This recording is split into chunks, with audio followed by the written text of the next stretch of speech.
할렐루야. 네. 오늘은 역전의 하나님이라는 제목으로 함께 말씀을 나누도록 하겠습니다. 사람에게 두려움을 주는 것은 뭘까요? 사람에게 두려움을 주는 것은 언제나 지금 당장 눈앞에 있는 큰 문제 때문만은 아니라는 거예요. 지금 바로 내 앞에 다가오고 있는 큰 문제만이 나한테 두려움을 주는 게 아니라 나를 더 두렵게 느껴지게 만드는 생각들이 있습니다. 이를테면 이번이 마지막일까? 지금까지는 잘 넘겼는데 다음에 또 더한 문제가 생기면 어떡하지? 이제 겨우 난리에서 회복이 됐는데 또 무너지면 어떡하지? 이런 식으로 다음에 다가올 문제에 대한 염려가 더 큰 두려움을 줄 때가 있다는 거죠. 오늘 본문에 나온 이스라엘 백성도 마찬가지라는 거예요. 이스라엘은 이미 한번 나라를 빼앗겨 봤잖아요. 예루살렘이 무너지는 것을 경험도 했단 말이지요. 성전이 불타는 것도 봤고 선민 이스라엘 백성들이 포로가 되어서 이방 나라의 땅에서 살아야만 했던 겁니다. 그런데 하나님은 에스겔 34장에서 참된 목자를 약속하시고 36장에서는 새 마음과 새 영을 약속하시고 37장에서는 마른 뼈를 살리시고 둘로 나누어진 막대기를 하나로 이제 만드시겠다고 약속을 하신 거예요. 그래서 이제 끝이다. 우리는 이제 잘 될 일만 남았다. 하나님의 약속대로 우리는 분명히 다시 회복된다. 이런 마음의 확신을 가졌단 말이죠. 그런데 38장부터 갑자기 고기라는 거대한 대적이 등장하는 거예요. 그러니 이런 질문이 나올 수밖에 없는 거죠. 아니, 하나님께서 회복을 주셨지만 지금보다 더 강한 적이 다시 쳐들어와서 모든 것을 다 무너뜨리면 어떡하지? 이런 두려움이 이제 갑자기 밀려왔던 거예요. 38장부터. 이 두려움에 대한 대답이 바로 에스겔 38장, 39장인 겁니다. 요약하면 여호와의 땅을 향한 미래에 있을 침략과 그 침략에 대한 여호와의 완전한 승리를 이제 말씀하고 있는 거죠. 특별히 오늘 본문은 38장의 내용을 그대로 이어서 고기라는 거대한 대적이 최종적인 패배를 당할 것이다. 이런 내용입니다. 그래서 오늘 본문은 단순히 저 거대한 고기 완전히 망한다. 이게 초점이 아니고 하나님께서 한번 구원하신 백성은 끝까지 지키신다라는 거예요. 원래 대적은 우리한테나 거대한 거지 하나님한테도 거대하지는 않는 거고, 그리고 우리한테나 두려운 거지 하나님한테도 두려운 적은 아닌 거죠. 그래서 본문도 뭐라고 하냐면 하나님의 백성을 삼키려고 온 적의 무기들이 마지막에는 뭐죠? 하나님의 백성을 위한 땔감으로 남겨지게 될 거다. 이런 말씀인 거잖아요. 1절부터 보겠습니다. 그러므로 인자야 너는 고기에게 예언하여 이르기를 주 여호와께서 이같이 말씀하시되 로스와 메섹과 두발 왕 고가 내가 너를 대적하여. 가장 먼저 들어오는 말씀이 뭐지요? 내가 너를 대적하여. 자, 전에 38장에서 살펴봤듯이 곡의 군대는 거대하죠. 곡은 수많은 연합군을 거느리고 폭풍처럼 쳐들어온다고 나오잖아요. 하지만 하나님께서는 이 엄청난 군대의 규모를 길게 분석하지 않으신다는 거예요. 곡의 연합군의 무기 체계도 설명하지 않으시고 또 그에 맞춰서 필요한 군사 전략을 세우라고 말씀하시지도 않는다는 거예요. 그 대신 뭐라고 한마디를 하시죠? 내가 너를 대적하여. 이거면 끝나는 거예요. 내가 너를 대적한다. 우리도 마찬가지죠. 신앙의 결정적인 질문은 나를 힘들게 하는 문제들이 얼마나 크고 강하냐, 그 문제를 해결하기 위해서 내가 가진 자원들은 어떠하냐, 이게 아니라는 거예요. 가장 중요한 질문은 누가 나를 위하고 있는가, 누가 나와 함께하고 있는가라는 거죠. 지금 성경에서는 곡을 굉장히 무시무시한 미래의 적으로 지금 묘사를 하고 있거든요. 하지만 곡의 세력이 아무리 거대해도 하나님의 주권을 벗어나지는 못한다는 거예요. 철저히 하나님의 허락하신 경계 안에서만 움직이고 하나님의 목적을 이루는 과정 속에 놓여 있다고 지금 말한다는 거죠. 예를 들어서 열왕기상 18장에 보면 아수르 왕 사네립의 군대가 예루살렘을 포위하지 않습니까? 예루살렘을 포위하면서 뭐라고 이스라엘을 조롱을 하냐면 너희가 믿는 여호와가 너희를 구원할 수 있느냐? 이 말은 인간적으로 보면 틀린 말이 아니에요. 왜냐하면 그 당시 아수르는 명실공히 세계 최강대국이었거든요. 예루살렘을 포위하기 전까지 이미 수많은 나라들을 무너뜨렸기 때문에 아수르가 보기에 예루살렘은 그냥 다른 나라와 다를 게 없었던 거예요. 하지만 아수르 왕 사네립이 몰랐던 결정적인 사실이 뭘까요? 다른 나라들이 섬기는 신들은 그냥 단순히 사람이 만든 우상에 불과했지만 예루살렘 가운데 함께 계신 여호와는 살아 계신 하나님이라는 사실을 몰랐던 거예요. 그래서 아수르가 쳐들어오자마자 히스기야는 사네립의 그 굴욕적인 편지를 하나님 앞에 펼쳐놓고 기도를 했고 결국은 히스기야의 기도가 응답이 되면서 아수르의 군대가 물러가지 않습니까? 뭘 말하는 걸까요?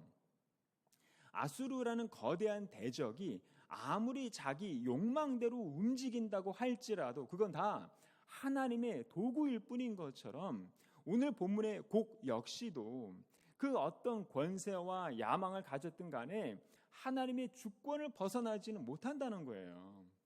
마찬가지로 우리도 다가오는 문제의 크기만 보지 말고 우리와 함께 하시는 분이 누구인지를 보기를 바랍니다. 3절을 보면 내 활을 쳐서 내 왼손에서 떨어뜨리고 내 화살을 내 오른손에서 떨어뜨리리니. 그런데 이 구절은 곡을 상징하는 가장 강력한 능력이 무너지는 장면을 말씀하고 있는 거죠.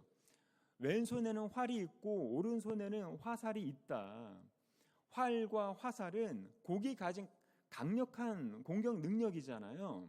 그런데 하나님께서 어떻게 하신다는 거죠? 떨어뜨리신다. 그러니까 적을 죽이기 전에 가장 먼저 적의 무기를 무력화시키신다는 거예요. 이거는 아주 중요한 영적 진리를 교훈하고 있는데 뭐냐면 하나님께서 허락하지 않으시면 원수는 자기 손에 든 무기조차 마음대로 사용할 수 없다는 겁니다. 다시 말해서 대적에게 무기가 있다고 해서 대적한테 나를 힘들게 하고 나를 괴롭게 하고 나를 공격하는 그 어떤 무기가 있다고 해서 그 무기가 나를 넘어뜨리도록 놔두지 않으신다는 거예요. 하나님이.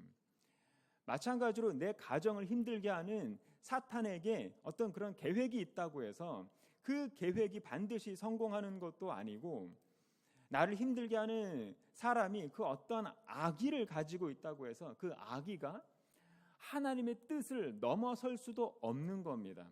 예를 들어서 골리앗을 한번 생각해 보기를 바랍니다. 골리앗한테는 거대한 칼이 있었고 그 어떤 창으로도 뚫을 수 없는 그런 갑옷도 있었지요. 다윗도 알았던 거예요. 그래서 다윗이 뭐라고 하죠? 너는 칼과 창과 단창으로 내게 나아오거니와. 한마디로 골리앗 너가 가지고 있는 무기는 칼과 창과 단창이라는 거 내가 다 인정한다. 그런 거예요. 그런데 결과가 어떻게 바뀌던가요? 마지막에 골리앗은 자기가 가지고 온 칼로 자기 머리가 베임을 당하잖아요. 그렇게 자랑하던 무기가 결국은 자기 패배의 증거가 되고 만 거죠. 이게 하나님의 방식이라는 거예요. 마찬가지로 사네립이 그 가진 위대한 군사 능력도 결국은 자기 편 군대를 죽이는 도구로 바뀌지 않습니까? 오늘 본문도 그 얘기를 하는 거예요. 곡의 활과 화살 전부 하나님께서 떨어뜨리신다. 우리도 그렇다는 거예요. 우리가 살아가면서 품고 있는 그런 두려움, 염려, 아직 일어나지 않은 것들이고 우리는 늘 일어나지 않은 일들 때문에 걱정하면서 두려워하는 거거든요. 이 일이 벌어지면 어떡하지? 저 사람이 거절을 하면 어떡하지? 이 문제가 더 커지면 어떡하지? 등등. 그런데 본문에서 하나님이 말씀하신다는 거죠. 너를 공격하는 원수의 활과 화살을 내가 다 떨어뜨린다. 그리고 내 손이 더 강하다. 이 말씀을 기억하기를 바랍니다. 이 원리가 4절에서도 이어지고 있는데 4절을 보면 너와 내 모든 무리와 너와 함께 있는 백성이 다 이스라엘 산 위에 엎드러지리라. 여기 말하는 이스라엘 산은 곡이 쳐들어오려는 목표 지역을 말하는 겁니다. 그러니까 여기 이스라엘의 산은 곡이 이스라엘을 약탈할 장소였고 최종 승리를 선언할 장소였던 거예요. 그런데 여기서 역전을 말씀하고 있는 거죠. 다시 말해서 곡이 약탈할 그 이스라엘의 산은 곡의 무덤이 될 자리다. 이 얘기인 겁니다. 너와 내 모든 무리가 너와 함께 있는 백성이 다 이스라엘 산 위에 엎드러지리라. 한마디로 원수가 하나님의 백성을 넘어뜨리려고 찾아온 바로 그곳에서 원수가 넘어진다. 이게 성경 전체에서 반복되는 하나님의 섭리라는 거죠. 예를 들어서 에스더서를 보면 하만이 모르드게를 죽이려고 높은 장대를 세우잖아요. 그 장대를 세우면서 얼마나 만족을 했겠습니까? 이제 모르드게는 끝이다.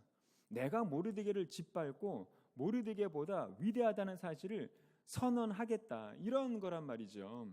그런데 마지막에 그 장대에 달린 사람은 모르드게가 아니라 하만이었잖아요. 그러니까 하나님은 악인들의 계략이 그대로 진행되도록 가만히 지켜보는 분이 아니에요. 요셉의 형들이 아무리 악한 의도로 똘똘 뭉쳐서 치밀하게 요셉을 팔아넘겼다고 해서 하나님은 그 의도대로 가만 놔두는 분이 아니라는 거예요. 당신들은 나를 해하려 하였으나 하나님은 그것을 선으로 바꾸사. 한마디로 이 세상에 존재하는 모든 악한 의도는 전부 하나님의 섭리 아래 굴복시킨다는 사실을 성경이 계속 증언하고 있는 거죠. 그렇기 때문에 우리 하나님의 사람에게는 지금의 고난이 최종 결론이 될 수 없는 겁니다. 항상 하나님의 최종 역전까지 남아 있다는 사실을 기억할 필요가 있는 거지요. 그 최종 결론이 뭔지 성경은 이렇게 말합니다.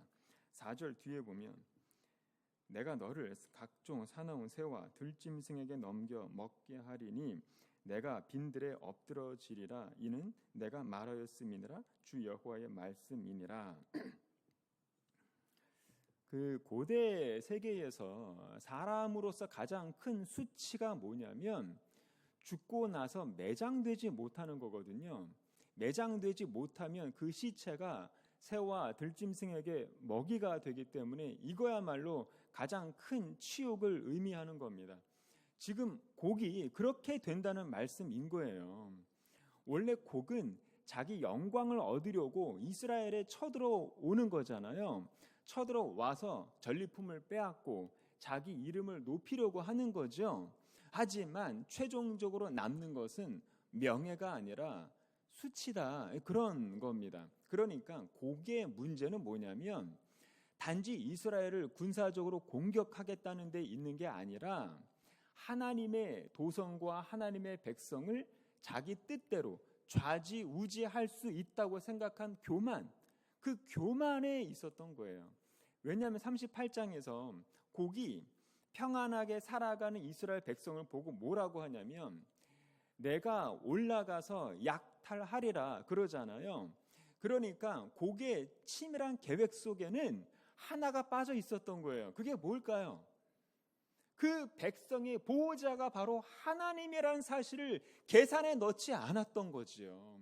그게 성경에서 말하는 교만이라는 거예요. 그러니까 사람의 그 어떠한 계획이든 간에 그 계획 속에서 하나님을 빠뜨리는 것 자체가 바로 교만인 거고, 성경은 그 교만을 굉장히 싫어하기 때문에 인간의 교만한 계획은 전부 무너진다고 지금 말씀하고 있는 거죠. 그래서 잠언도 뭐라고 합니까? 교만은 패망의 선봉이요 거만한 마음은 넘어짐의 앞잡이니라. 6절을 보면 내가 또 불을 마곡과 및 섬에 평안히 거주하는 자에게 내리리니 내가 여호와인 줄을 그들이 알리라. 7절에 내가 내 거룩한 이름을 내 백성 이스라엘 가운데에 알게 하여 다시는 내 거룩한 이름을 더럽히지 아니하게 하리니 내가 여호와 곧 이스라엘 거룩한 자인 줄을 민족들이 알리라. 자, 여기서 이제 본문 메시지의 중심이 드러나고 있죠. 하나님께서 곡을 심판하시는 가장 궁극적인 목적이 뭐냐면 단지 하나님의 백성 이스라엘을 좀 더 이게 좀 평안하게 살도록 만드는 게 아니라 뭐라는 거죠? 하나님의 거룩한 이름이 드러나는 것이다. 그래서 에스겔 36장에서도 하나님이 뭐라고 하시냐면 내가 이렇게 행함은 너희를 위함이 아닌 줄을 너희가 알리라. 열국 가운데에서 더럽혀진 나의 큰 이름을 내가 거룩하게 할지라. 지금 본문도 똑같은 거예요. 다시는 내 거룩한 이름을 더럽히지 아니하리니 내가 여호와 곧 이스라엘의 거룩한 자인 줄을 민족들이 알리라. 이게 하나님의 방향성이고 목적인 거예요. 다시 말해서 하나님은 무슨 국가가 안정을 되찾고 백성들이 다시 평안하게 잘 지내는 그런 거에 그다지 관심이 없으세요. 하나님은 지금 하나님께서 곡을 패배시키는 이유도 오로지 이방 세계 가운데 더럽혀졌던 여호와의 그 거룩한 이름이 다시 거룩하게 인정되는 것입니다. 우리의 신앙도 마찬가지라는 거예요. 그렇게 좀 교정될 필요가 있다는 거죠. 우리는 자꾸 하나님이 내 기도를 들으시는 이유는 하나님께서 나를 좀 평안하게 하셔서 복된 삶을 좀 누리게 하기 위함이라고 그런 오해에서 잘 못 벗어난다는 거예요. 다시 반복해서 말씀을 드리지만 하나님은 우리의 문제 해결에 그다지 관심이 없으신 분입니다. 우리가 평안하게 지내든 말든 우리가 행복하게 살든 말든 관심이 없으신 분이세요. 하나님은 오로지 당신의 이름이 영화롭게 되고 하나님의 이름이 거룩하게 인정받는 것이 가장 중요한 거예요. 그래서 예수님도 뭐라고 하시죠? 하늘에 계신 우리 아버지 이름이 거룩히 여김을 받으시오며 나라가 임하시오며 하나님의 뜻이 하늘에서 이루어진 것 같이 땅에서도 이루어지이다. 하나님은 이게 가장 중요한 분이세요. 이것만 이루어지면, 즉 먼저 하나님의 나라와 의만 이루어지면 그 다음에 이 땅에서 우리가 필요로 하는 그 모든 것들은 그냥 자동이에요. 성경은 그 원리를 줄기차게 강조하고 있는 거거든요. 한마디로 나의 승리보다 하나님의 영광이 우선이고 나의 명예보다 하나님의 이름이 더 우선이고 나의 형통함보다 하나님의 거룩함이 더 우선인 것, 그게 바로 신앙의 본질이라는 것을 놓치면 안 되는 거예요. 그 얘기를 하는 거예요. 지금 6절 말씀이. 8절을 보면 주 여호와의 말씀이니라 볼지어다 그 날이 와서 이루어지리니 내가 말한 그날이 이날이라. 내가 말한 그날이 이날이라. 이게 무슨 말이냐면 하나님의 날은 늘 동일하다는 말씀인 겁니다. 그러니까 하나님이 말씀하시는 그날은 인간의 기준으로 과거의 어느 날이고 그리고 그날은 미래의 어느 시점에 이루어지는 날이지만 그날이고 지금 이날이라는 거예요. 자, 예를 들어서 여호수아와 이스라엘 백성들이 요단강을 좀 건너자마자 가장 먼저 맞닥뜨린 거는 여리고 성이잖아요. 굉장히 높은 성벽이고 인간의 능력으로는 넘기가 어려웠던 성이죠.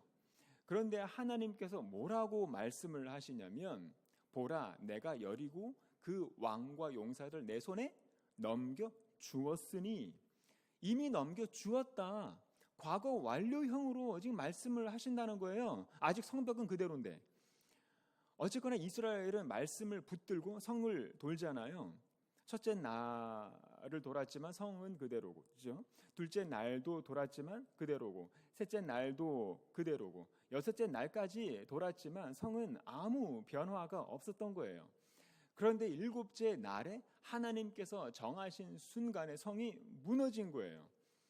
과거 완료형으로 말씀하신 그날은 미래의 어느 시점에 이루어진다는 말씀이긴 하지만 언제 이루어진다고 할지라도 하나님의 기준에서는 전부 다 지금 이 날인 거예요.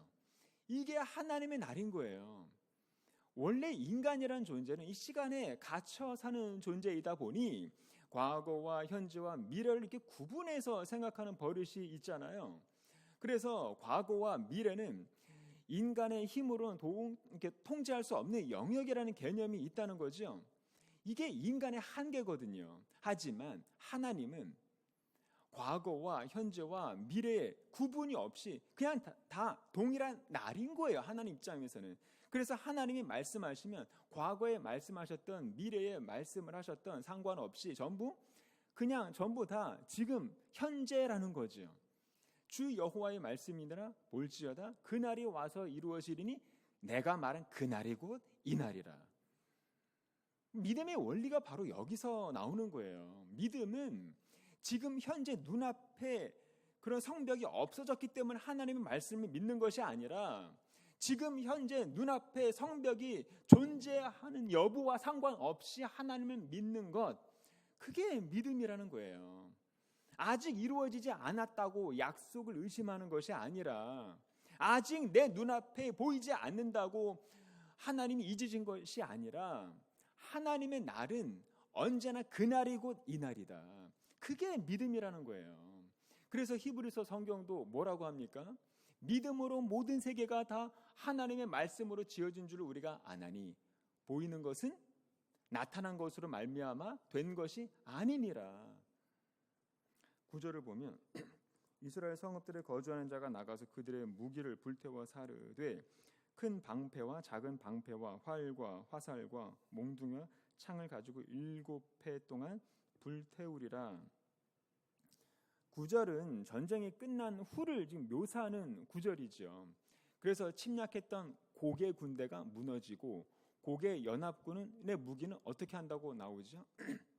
불태워 사른다. 쉽게 말해서 적군의 무기들은 땔감으로 쓰게 된다는 얘기인데 언제까지 불태운다고 나오죠?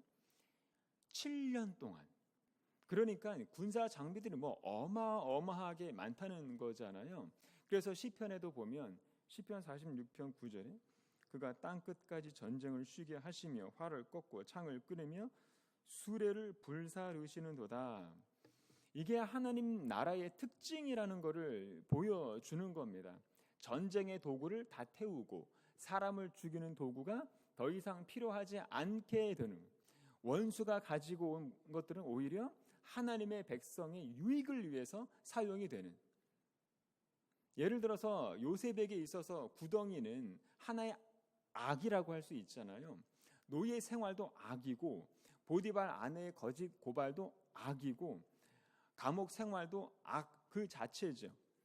하지만 하나님은 그 모든 원수의 악들을 하나씩 연결하고 조립을 해서 요셉을 애굽의 총리로 만드셨던 거죠.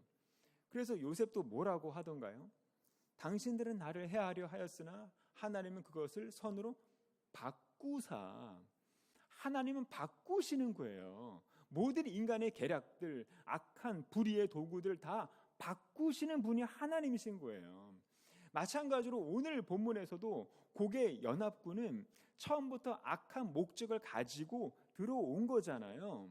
하나님의 이름을 모욕을 하고 하나님의 백성들을 해치는 그런 목적으로 무기들을 들고 온 거란 말이죠. 그런데 하나님은 그 모든 원수들의 그런 악한 도구들을 전부 다른 용도로 바꾸시는 거예요. 그게 뭐죠? 7년 동안 이스라엘을 밝히는 땔감으로 사용이 되는 거죠. 우리도 마찬가지죠. 우리는 지금 당장의 그런 고난만 바라보면서 하나님 왜 이것들을 허락하셨습니까? 따지는 경우가 있거든요. 그 모든 이유를 인간의 시선으로는 당연히 알 수가 없지요.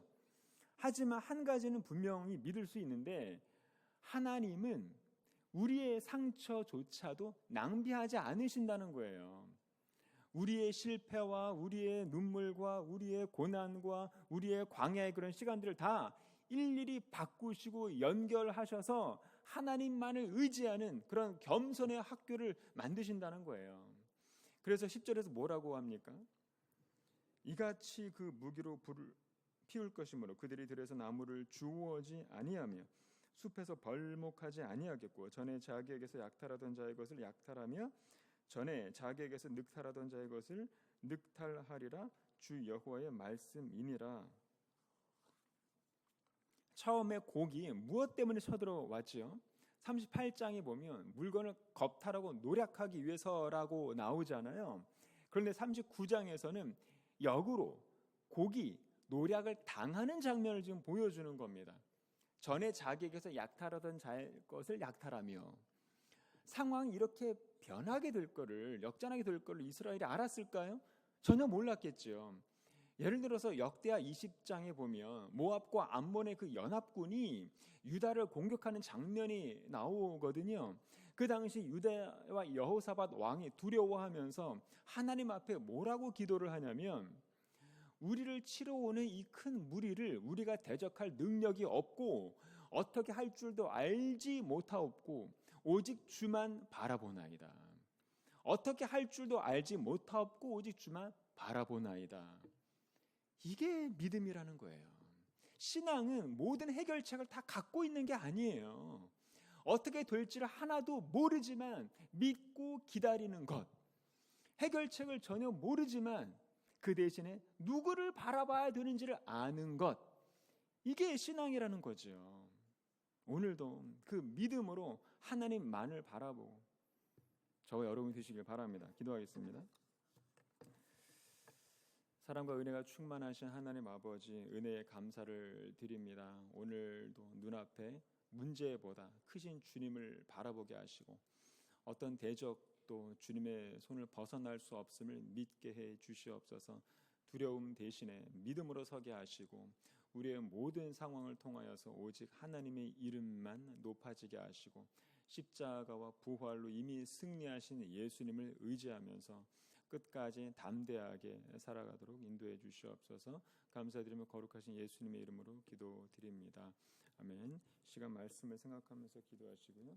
나라와 민족을 위해서, 교회를 위해서, 그리고 개인적인 기도의 제목들 가지고 기도하시고 자유롭게 마무리하시길 바랍니다. 다 같이 주여 한번 외치고 기도하도록 하겠습니다.